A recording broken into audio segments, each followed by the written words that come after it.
അക്രമ സ്വഭാവമുള്ളവർ കൂടുതലുള്ള രൂപതയാണ് സീറോ മലബാർ എറണാകുളം രൂപതയെന്ന് മാർ പാമ്പ്ലാനി അങ്ങനെ ഒരു പ്രയോഗം കൊണ്ടുവന്നിരിക്കുന്നു. അപ്പോൾ തന്നെ ഊഹിച്ചോണം എറണാകുളത്ത് പ്രതിസന്ധി ഉണ്ട് എന്ന്.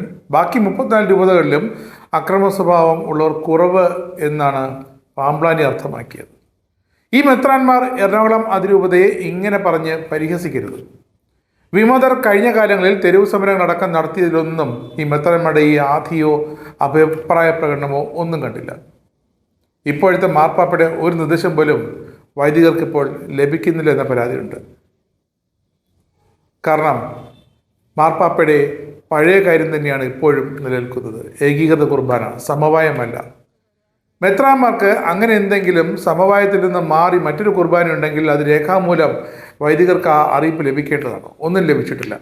ഒരു മനുഷ്യന് ചെയ്യാൻ സാധിക്കുന്ന ധാർമ്മിക കാര്യമാണോ ഈ മെത്രാന്മാർ എറണാകുളത്ത് ചെയ്ത് കൂട്ടുന്നത് എന്നാണ് ചോദ്യം. വളരെ മോശമാണ് ഇപ്പോൾ അതിരൂപതയിൽ നടക്കുന്ന കാര്യങ്ങൾ. അച്ഛന്മാർക്ക് പട്ടം കൊടുത്ത് അടക്കം കോടതി വിധിയടക്കം ലംഘിച്ചു.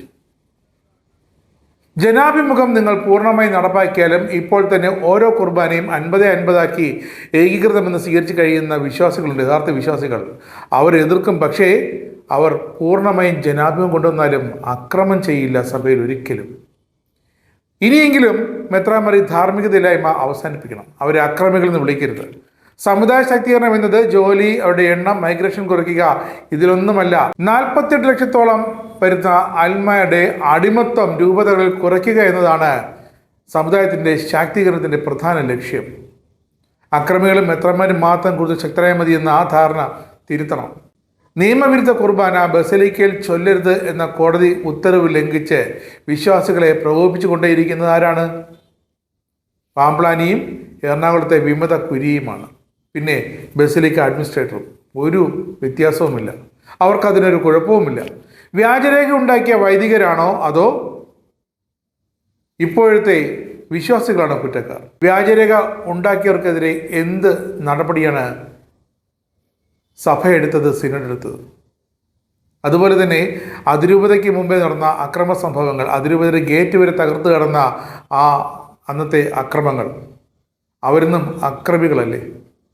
ഇപ്പോഴത്തെ യഥാർത്ഥ വിശ്വാസികളെ ബസലിക്കയിൽ ജനാഭിമുഖ കുർബാന നടത്താൻ ഒരു കാരണവശാലും അനുവദിക്കില്ല എന്ന് പ്രതിജ്ഞയെടുത്തുകൊണ്ട് അവിടെ പ്രാർത്ഥനാ സമരം നടത്തുന്ന, നീതിക്ക് വേണ്ടിയുള്ള സമരം നടത്തുന്ന യഥാർത്ഥ വിശ്വാസികളെ നിങ്ങൾ വിളിക്കുന്ന വരത്തന്മാരെന്ന്.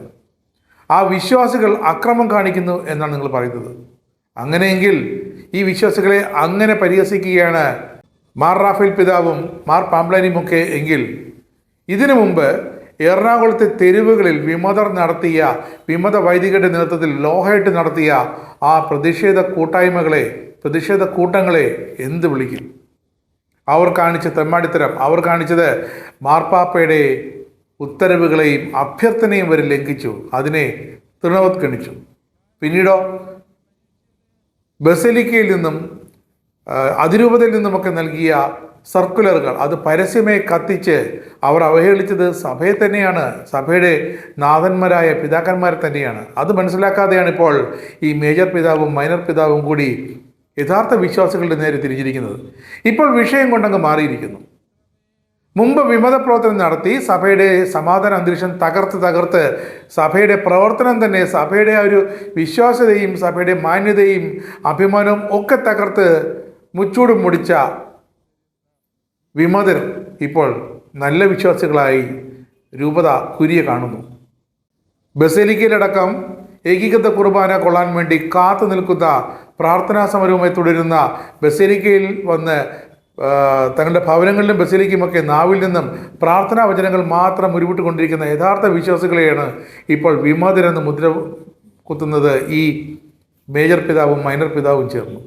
ബസലിക്കയിലെ പ്രാർത്ഥനാ സമരം തുടരുക തന്നെ ചെയ്യും. 1 ചർച്ച് 1 കുർബാന എന്നതിൻ്റെ അർത്ഥം സീറോ മലബാർ സഭയ്ക്ക് ഒരു ചർച്ച്, അൾത്താരാഭിമുഖമായി ഒരു കുർബാന, അത് തന്നെയാണ്. അതിൽ ഒരു മാറ്റവും വരുത്താൻ, ഒരു കലർപ്പുമുണ്ടാക്കാൻ എന്തായാലും യഥാർത്ഥ ആത്മായർ ആഗ്രഹിക്കുന്നില്ല. അതുകൊണ്ട് തന്നെ